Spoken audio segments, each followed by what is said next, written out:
দেহ কথা বলবে, চোখ কথা বলবে, আপনার জবান বন্ধ থাকবে, আমার জবান বন্ধ থাকবে, আমার শরীরের আল্লাহর কাছে কথা বলবে।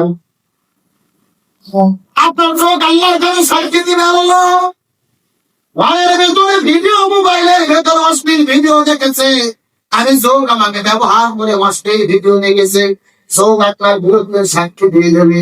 রাস্তার মধ্যে বসে আপনি অশ্লীল মেয়ের দিকে, অন্য মহিলার দিকে তাকিয়েছিলেন, চোখে ঘৃণা করেছেন, চোখ আমার বিরুদ্ধে সাক্ষী দিয়ে দেবে। এই হাত আপনার কাছে সাক্ষী দিয়ে দেবে। আল্লাহ এই হাত দিয়ে জুলুম করেছে, অমুক ব্যক্তি তাগাদ করেছে, হাত আল্লাহর কাছে সাক্ষী দিল। আল্লাহ এই লোকটা দুনিয়ায় বিচারক ছিল, হাতের মধ্যে কলম নিয়ে কলমের পোষা নেই, এই রকম মানুষকে জেলের মধ্যে ঢুকিয়েছে, মিথ্যা মামলায় আগে ফাঁসির কাজটা ঝুলিয়েছে, এই হাতটার বিরুদ্ধে সাক্ষী দিয়ে দেবে। কোন দিন তার কাছে গিয়ে কাছের আঙুলে চুরি করে পেরে খেয়েছেন, এই হাত আপনার বিরুদ্ধে সাক্ষী দিয়ে দেবে। তার মানে হাতের যত অন্যায় আছে হাত আল্লাহর বিরুদ্ধে সাক্ষী দেবে, পায়ের যত অন্যায় আছে মানলাম আল্লাহর বিরুদ্ধে সাক্ষী দেবে, মন আপনার বিরুদ্ধে আল্লাহর কাছে সাক্ষী দিয়ে দেবে। এই বিরুদ্ধে আপনার বিরুদ্ধে আল্লাহর কাছে সাক্ষী দিয়ে দেবে। আল্লাহ হারাম খাবার ভক্ষণ করেছিল, আপনি না হিসাব করে দিয়ে আপনার বিরুদ্ধে সাক্ষী দিয়ে দেবে। মানুষের আফসোস করে বলবে, হাই এই দুনিয়ার ভেতরে আমার শরীর যেন ভালো থাকে, আমার হাত পা যেন ভালো থাকে, আমি যেন সঙ্গে থাকতে পারি, এই জন্য এত অন্যায় করলাম, অপরাধ করলাম, আর আমার দেহ আমার শরীরটাই আমার বিরুদ্ধে সাক্ষী দিয়ে দিল।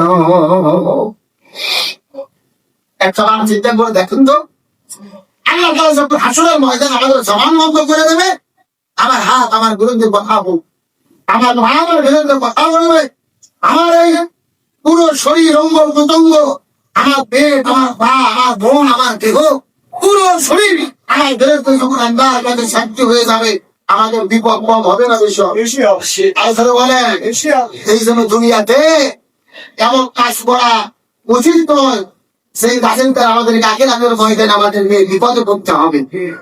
এই হাত আপনার ক্ষমতা আছে, একটা গরিব মানুষকে চোর মারলেন, আপনার ইচ্ছা জনগণের উপরে জুলুম করলেন, এই হাত ব্যবহার করে অপকর্ম করলেন, এই হাত আপনার বিরুদ্ধে সাক্ষী দেবে। প্রত্যেকটা মানুষ এই অনুভূতি যদি অন্তরে রাখতে পারতো, আমার হাত, আমার পা, আমার পুরো শরীর আমার বিরুদ্ধে সাক্ষী দেবে, এই অনুভূতি যদি থাকতো, বলেন তো আমরা তো অন্যায় করতে পারতাম? জনগণের অন্যায় করতে পারতাম? আমাদের এই দেশের নরসিংদী, বাংলাদেশের নরসিংদী জেলায় ছোট্ট একটা শিশু, 2 মাসের বাচ্চা বয়স, মা শুয়ে রেখেছেন, ঘুম পাড়তেছে, ওই বাড়িতেই তার সম্পর্ক চাচ্ছি, এই চাষি এসে 2 মাসের একটা সন্তানের ঘুমের ভেতরে পা ধরে একেবারে বুঝতে ভেঙে দিয়েছে। সেরকম কেউ দেখতে না পারে, কিন্তু মোবাইল ছিল, সেই ভিডিওর মধ্যে ধরা পড়েছেন। মাত্র 2 মাসের নিষ্পাপ বাচ্চা হিংসা করে অহংকার করে চাষি হয়ে এসে ছোট্ট বাচ্চা পাটা ভেঙে দিল। যে যদি একবার চিন্তা করতো, আমি সেই হাত দিয়ে আমার মাটা ভেঙে দেবো, ছোট বাচ্চা জবাব দিতে হবে কার কাছে? আর তো বলেন, এ তো পুরুষ, এ তো বাচ্চা, এর যদি শক্তি সামর্থ্য থাকতো সন্তানের মায়ের সাথে ঝগড়া করতো, কিন্তু সন্তানের মায়ের সাথে পারে নাই, ছোট্ট বাচ্চা পা ভেঙে দিয়েছে। প্রশাসনকে বলবে অতি দ্রুত একে গ্রেপ্তার করে শাস্তির আওতায় আনা দরকার। নিষ্পাপ বাচ্চাকে কিভাবে মিনিটের ভেতরে, মুহূর্তের ভেতরে পা ভেঙে দিল, অন্যায় করলো, জুলুম করলো। আল্লাহ তাআলা বলেন, কোথায় তুমি কি কাজ করেছো, কোথায় অন্যায় করেছো, অপরাধ করেছো, তোমার হাতকে জুলুম করেছো, এই হাত আল্লাহর কাছে কি দেবে? আর ধরে বলেন আল্লাহ তাআলা বলেন,